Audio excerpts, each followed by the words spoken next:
Nació en La Plata el 2 de marzo de 1959 e inmediatamente la familia se mudó a lo que terminó siendo su Bolívar casi natal. Junto a dos hermanos, todos hijos del médico clínico Francisco Rabasi y la ama de casa Elba Merlino Araujo, ambos de ascendencia italiana. Realizó la primaria en la escuela número 1 y la secundaria en el Colegio Nacional Remedios de Escalada de San Martín, ambas escuelas de la ciudad de Bolívar. Al culminar los estudios secundarios se mudó a La Plata, donde estudió hasta graduarse como licenciado en Artes Plásticas en la Facultad de Bellas Artes de la Universidad Nacional. Calza de altos estudios en la cual es docente titular de la Cátedra de Dibujo Básico y como adjunto de dibujo en Diseño y Comunicación Visual. Este destacado caricaturista ha realizado trabajos para revistas humorísticas y periódicos, varios de ellos de reconocida trayectoria y gran tiraje, además de ilustraciones para libros y revistas infanto-juveniles, folletos institucionales y gráfica publicitaria, entre otras. Algunos de sus libros fueron publicados en Brasil, España y Turquía. Sus caricaturas fueron publicadas en reconocidos medios de comunicación como los diarios La Nación, Clarín, Perfil, El Día, El Diario Hoy, además de revistas como Humor Registrado, Playboy, Panorama y Noticias, entre otras, destacándose también la realización de ilustraciones para publicaciones de editoriales como Santillana, Estrada, Capeluz, Sudamérica y Losada. Con nosotros y con ustedes, Jorge Rabasi, quien cuenta en su haber con más de una docena de premios y galardones. Alejandro, un gusto que estés acá en Ciudadanos Ilustres. Bueno, muchas gracias, el gusto es mío y la verdad que un honor, lo tomo como un honor. Bueno, me hayan invitado. Antes de hablar un poco de tu familia, ¿está esa sensación de que la caricatura está considerada casi un arte menor cuando no lo es? ¿Qué te produce eso? ¿O qué sensaciones? ¿O qué? No sé. En realidad, hablar de la caricatura es hablar de una porción muy grande de la historia de la humanidad. Muchas veces yo como caricaturista me he preguntado, digo, ¿dónde arranca este asunto del género, el género caricatura? Y uno sondea en la historia y realmente uno se lleva una sorpresa cuando, hablando específicamente de la historia argentina, los primeros caricaturistas fueron los que hablaban mal de nuestros próceres, por ejemplo, o lo que se conoce como las primeras caricaturas acá en el Río de la Plata. A San Martín no lo perdonaron, después estaba el padre Castañeda también, que era de un verbo muy vivo, muy ocurrente, vale decir, no se separaba demasiado, o sea, si bien separaban los años de esa época a la nuestra, el deseo de descalificar al otro estaba muy presente. Yo ahora voy a remarcar una cosa, ¿no? La caricatura tuvo sus mejores épocas a fines del siglo XIX, principios del XX. Hay una gran tradición en ese sentido de la caricatura argentina que se puede emparentar con las mejores tendencias de Europa en ese sentido, en ese decir a través de la imagen, en un sentido muy mordaz, muy crítico. Yo creo que es una tradición muy europea, la de la caricatura en el Río de la Plata. Y eso fue de alguna manera lo que establece una plataforma en el cual todos nos hemos parado, aquellos que queríamos dibujar, y no solamente representar una carota. Caricatura viene de caricare, que es del italiano, que es sobrecargar. O sea, el término cargar es muy preciso en ese sentido, ponerle más de lo que la persona representa. Claro, es casi una protesta, ¿no? Es una protesta, sí. Yo el otro día expresé, el Facebook no suele usarlo, pero lancé una opinión a través del dibujo con respecto a esta situación de las inundaciones, Claro. y las urnas y el voto y las promesas, etcétera, etcétera. Y alguien me dijo, qué bueno, dice, un poco halagando la ocurrencia y a la vez dice, pero es duro. Y sí, el humor se convierte en protesta, le contesté yo. Es que en realidad el humor es aquel chico que señala al rey desnudo. Claro. Yo lo que digo que, volviendo al tema de la época dorada de la caricatura, la tuvo sin lugar a duda con Caras y Caretas, con El Mosquito y otras publicaciones de principios del siglo XX. Había un público que acompañaba también eso, porque para hacer algo se necesita del público, obviamente, ¿no? Estaban los sindicatos de izquierda, estaban, qué sé yo. Sí, los anarquistas. Los anarquistas, los intelectuales. Y ser caricaturista, en cierto modo, implica una mirada con una cierta sintonía fina, una lectura que, si bien es un golpe a la mandíbula, requiere de un sentido tal vez... De la observación, ¿no? Exactamente, es un tiro por elevación en muchos casos, a veces se puede volver un poco procaz, pero lo que se establece a través de la imagen es justamente mostrar lo que en general no se ve. Claro. Es decir, vuelvo a la idea de señalar al rey desnudo cuando todo el mundo estaba convencido que estaba vestido. Correr el velo. Exactamente. Alejandro, contame un poco cómo estaba compuesta tu familia. Bueno, mi familia de antes, familia paterna, sigue siendo la de sí, siempre. Mi mamá, Elba Merlino, ama de casa, y mi papá, Francisco Andrés, era médico. Los dos eran de La Plata. ¿Qué especialidad tenía tu papá? Hacía clínica general, sí, atendía a niños y adultos. Era todavía, cuando él se recibió, la época en que las especializaciones no estaban totalmente establecidas. Así que era el típico médico de pueblo. ¿Y hermanos? 2 hermanos mayores, yo soy el más chico, Jorge, que está en Bolívar, él es, también médico, y Marcelo, médico también, en Pehuajó, los dos pediatras. ¿Qué diferencia de edades? Marcelo me lleva 5 años y Jorge 8 años. ¿Y por qué crees que tus hermanos son pediatras? Pudo haber sido también una traslación de esa vocación de mi papá.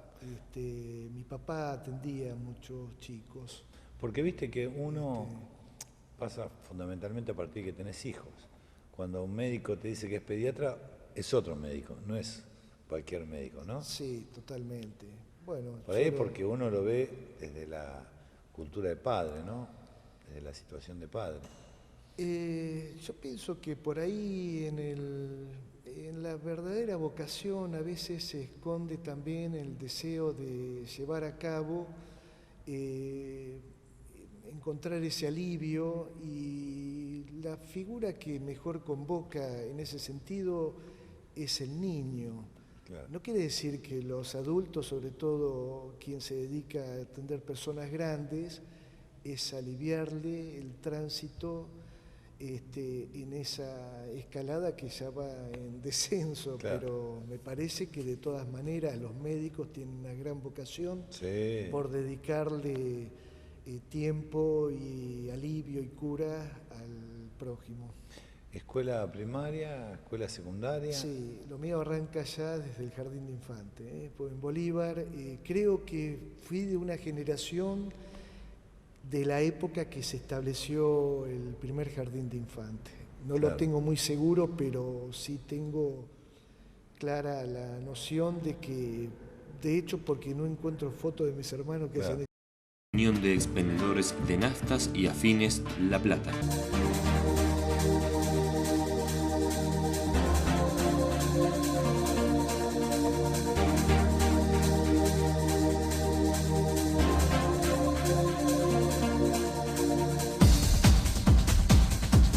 Gimnasio Fitness.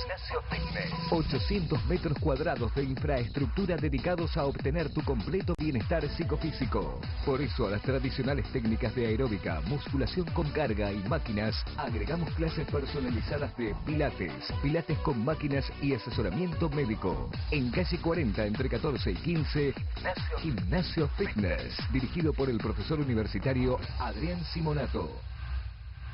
Centro Médico de Día Sana Sana, especializado en adultos mayores con capacidades diferentes. Atención personalizada, profesionales de excelencia. Calle 505, número 2546, entre 20 y 21. Centro Médico Sana Sana, algo distinto para gente especial. Ida, restaurante y casa de té. Calle 54, número 684, entre 8 y 9. Horario corrido, de martes a sábado. Cenas, de viernes a domingo. Reservas al 482-5875. Sociedad Argentina. Picadas, tablas gourmet, vinos, regalos empresariales, eventos. 422-6688. 483-6660. Calle 12, número 260, entre 37 y 38. www.sociedadargentina.net. Cipla Estética, cirugía plástica y medicina estética. La doctora Mónica La Rosa pone a tu alcance toda la frescura y belleza que necesitas. Turnos al 421-3957 o al 15-465-8784. Búscanos en Facebook, Cipla Estética.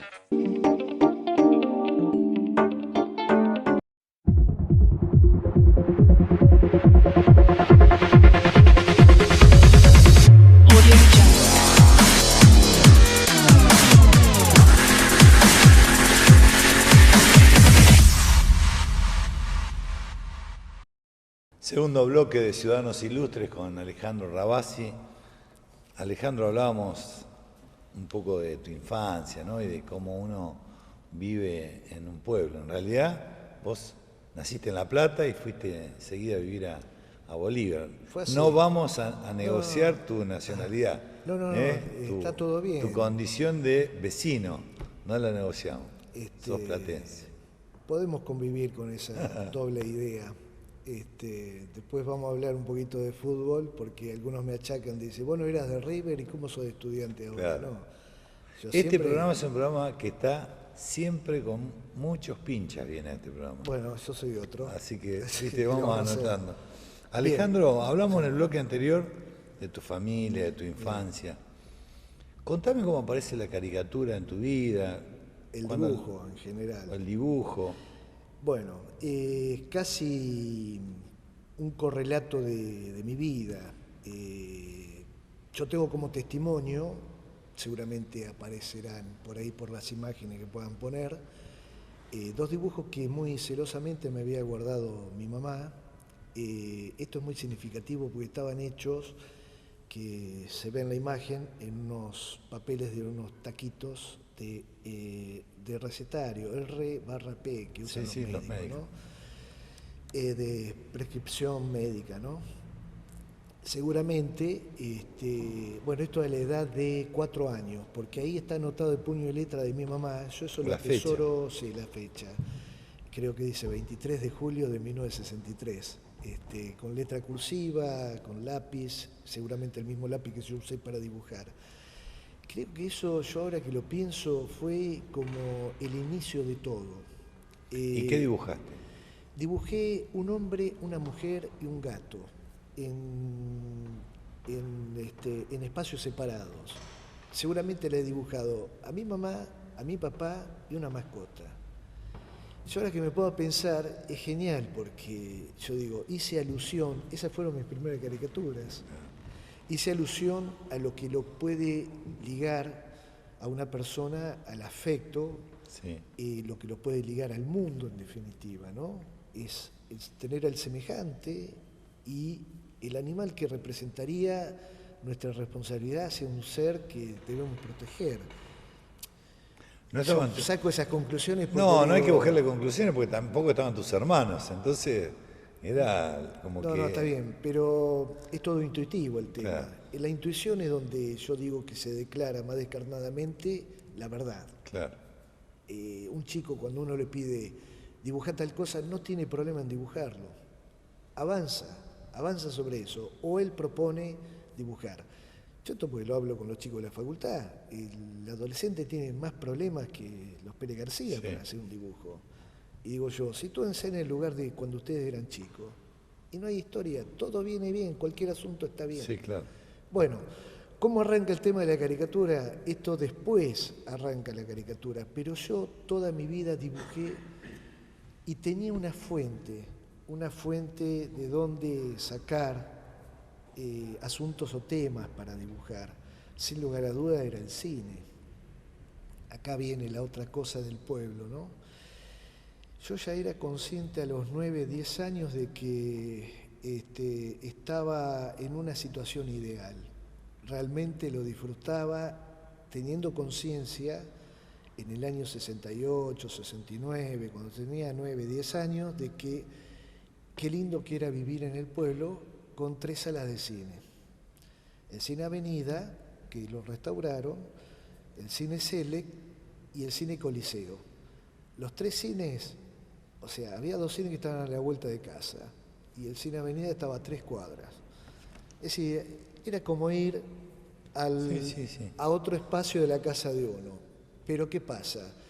Eran esos cines que tenían olor a madera húmeda, porque tenía piso de pinotea, y eran grandes salas, como eran todas las salas en aquella época. Y el cine me alimentó mucho el deseo de dibujar.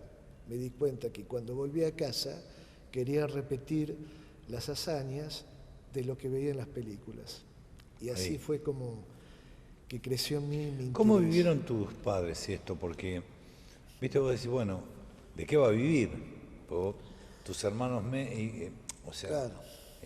habrá llegado un momento en tu vida en que ellos tomaron el mismo lugar, camino que tu papá, y se me ocurre que en aquel momento era difícil vivir de la caricatura. Hoy es más normal que alguien pueda vivir de esta actividad, ¿no? Sí, paradójicamente es al revés. Ahora es más difícil por ahí, hablando en términos de querer ser caricaturista o dibujante de historieta, qué sé yo, en la época que yo por ahí fui desarrollando mi interés por hacerlo profesionalmente, no me fue una decisión fácil. Lo paradójico del asunto es que mi papá y mi mamá estaban seguros de que yo tenía que seguir una carrera por el estilo, porque era lo que a mí me gustaba.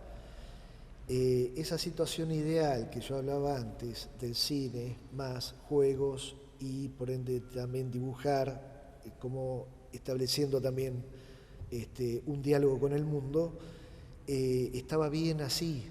Claro. Ahora, pensarlo en términos profesionales no me cerraba del todo. Claro. Así que todo el secundario lo transité con dudas o no, porque tampoco me lo planteaba, pero yo quería en el fondo que el secundario sea eterno, pues la pasábamos muy bien. Entonces yo seguía dibujando. Está bueno eso, porque hoy no sé si los chicos disfrutan el secundario o lo viven de la manera en que vos lo viviste o muchos lo vivieron. El tema, Oscar, el disfrute, que, ¿no? claro. De la educación y del acceso al conocimiento. Sí, yo lo veo por mis 2 hijas, que bueno, ellas las 2 dejaron,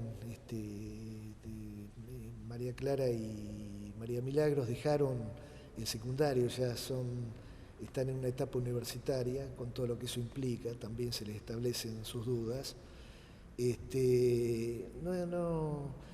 O sea, en nuestra época había mucho más tiempo material, en todo caso, para reflexionar o aburrirse. Yo digo que esta es una generación que no se aburre nunca, o se aburre más todavía porque está el deseo de estar siempre con el otro conectado. Hay una cuestión tecnológica que no quiero entrar porque, o sea, entrar a analizar ahora porque sería meternos en un tema que no tiene ni principio ni final. Pero lo que yo soy consciente es que cuando yo era chico notaba que a mí el tiempo me sobraba. Viviendo en un pueblo también, ahí está la clave, yo me desplazaba a pie a todos lados o en bicicleta. Pero aparte había una cuestión reglamentada con los horarios. Los horarios que uno aceptaba de buena gana, porque, ya te digo, yo era muy fanático del cine. Y con un amigo mío teníamos el calendario escolar, después del secundario, y decíamos, bueno, el lunes, matemáticas, geografía, qué sé yo, tal cosa. Bueno, el martes, cine. El miércoles, cine. Estaban agendados los cines. Claro, estaban agendadas las 4 funciones principales de la semana. Había cine todos los días, pero con 2 películas por función. Entonces, yo sabía que por lo menos 3, 4 veces por semana al cine iba. Eran entradas muy populares. ¿Y vos cuándo te diste cuenta que esto iba a ser tu forma de vida?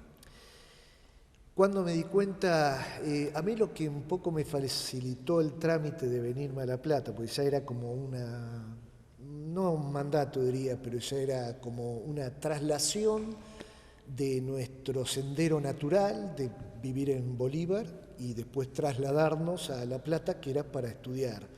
Mis 2 hermanos ya estaban estudiando medicina, y bueno, yo vine a estudiar Bellas Artes, pero la verdad no estaba seguro. Yo estaba seguro de una cosa, que me gustaba dibujar y mucho, Claro. pero no tenía de todo declarada Lo bueno es parte que vos ya sabías académica. por dónde iba a pasar tu vida, que lo tuyo era el arte. Se fue haciendo a fuego lento, porque hice el servicio militar. Está buena esa frase. Sí, lo fui haciendo a fuego lento. Con esto estoy diciendo algo que me parece que me hice cargo muchos años después. ¿Qué pasa? Uno va haciendo las cosas y en el momento no sos consciente del todo porque uno no va haciendo historia de lo que está haciendo. Uno lo hace y punto. Lo que sí había dentro mío fue una decisión, cuando yo terminé la conscripción, yo había empezado Bellas Artes y dejé, porque no encontré realmente un lugar donde por ahí yo podría entender de que estaría el camino para que yo pudiera crecer, pongámosle en el género ilustración o dibujo a secas. No existía el taller de dibujo, existía como complementario de los otros talleres que el más importante era pintura. Claro, hoy la facultad es mucho más amplia en ese aspecto y te da otros caminos. Claro, con el regreso a la democracia en el 83, en un grupo de docentes, bueno, Raúl Moneta se propuso crear la carrera el taller de dibujo como uno de los talleres troncales. Claro. Bueno, le tengo que nombrar a Alzugaray, a Miguel Alzugaray, el Vasco Alzugaray. Grupo de pintores argentinos. Grupo de pintores argentinos. Con ellos tuve muy buena relación con todos, con Rubén Segura también, que era escenógrafo. Yo no soy peronista, pero me parece que ahí donde sobra el calificativo, cuando uno se siente cómodo y puede de alguna manera abordar ciertos temas, me parece que está como declarado como un detalle cuando no viene al caso. Cuando uno habla de arte, y ojo, dentro del arte puede haber ideología, pero yo encajaba perfecto por ahí, en algunas cosas podíamos ponernos de acuerdo. Alejandro, vamos terminando este primer programa. Yo voy a cerrar el programa, nosotros nos quedamos charlando. Dale. ¿Te parece? Yo sé cómo no.